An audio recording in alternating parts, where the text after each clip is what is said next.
Hi, my name is Zoha, and in this presentation, I'm going to be talking about a drug called Herceptin.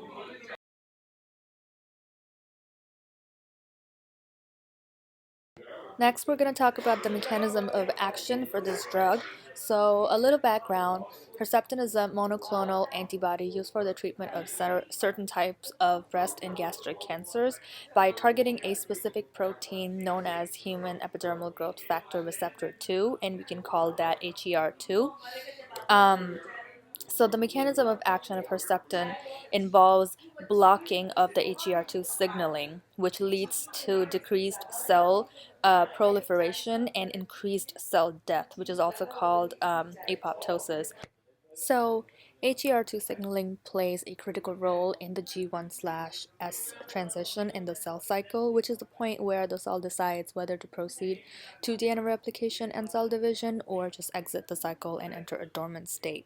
And by inhibiting HER2 signaling, Herceptin can halt the progression of cancer cells through this step of the cell cycle, and that prevents them from dividing and proliferating.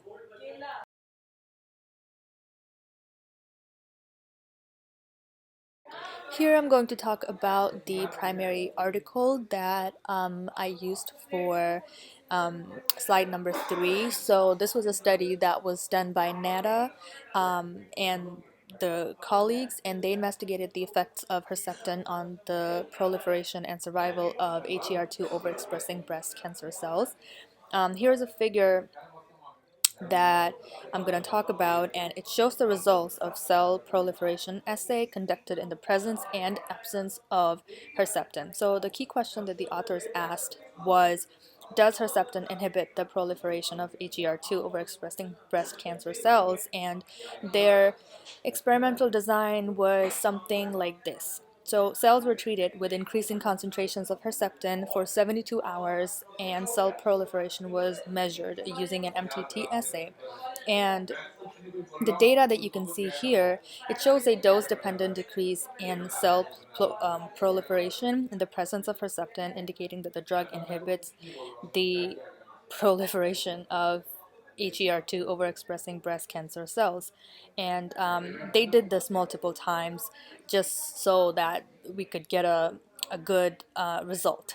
And for the data interpretation, you can see that it is an effective inhibitor of cell proliferation, and it can be used as a treatment for HER2 positive breast cancer.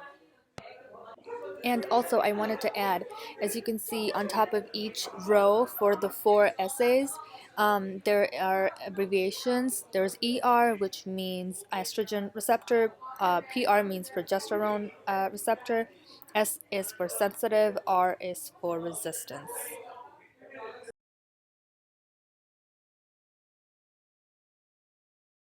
So we're going to talk about the cancer disparities in the US. Um, Cancer affects all population groups in the US, but due to social, environmental, and economic disadvantages, certain groups bear a higher burden of cancer compared with others. One example is African Americans. They have the highest death rate and shortest survival of any racial/slash ethnic groups for most cancers. They also have the highest incidence and that death rate for colorectal cancer.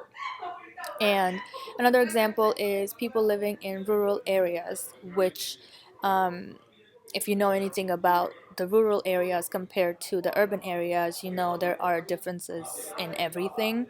And the ones that I've highlighted here are healthcare, screenings, and any general lifestyle factors because they don't have access to a lot of the things that people have in the urban areas. And here's a graph of mortality rates that can be seen across different races and ethnicities. And this is not age dependent or gender dependent, but purely just races and ethnicities in the world. And as you can see, that African Americans have the highest rate of mortality compared to white, Hispanic, Asian Pacific Islanders, and others.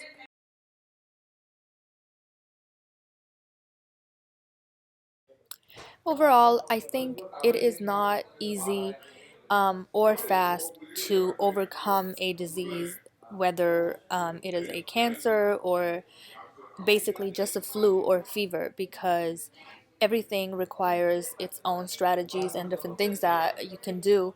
And tackling cancer disparities in the US definitely require a comprehensive approach that addresses basically everything, social and economic uh, values, environmental factors, and all of that. And I think by implementing evidence based strategies, we can reduce cancer disparities. I don't think we can completely get rid of them, which is a sad reality, but all populations should have access to quality cancer care and routine screenings, and that's how we can at least lower the mortality rate.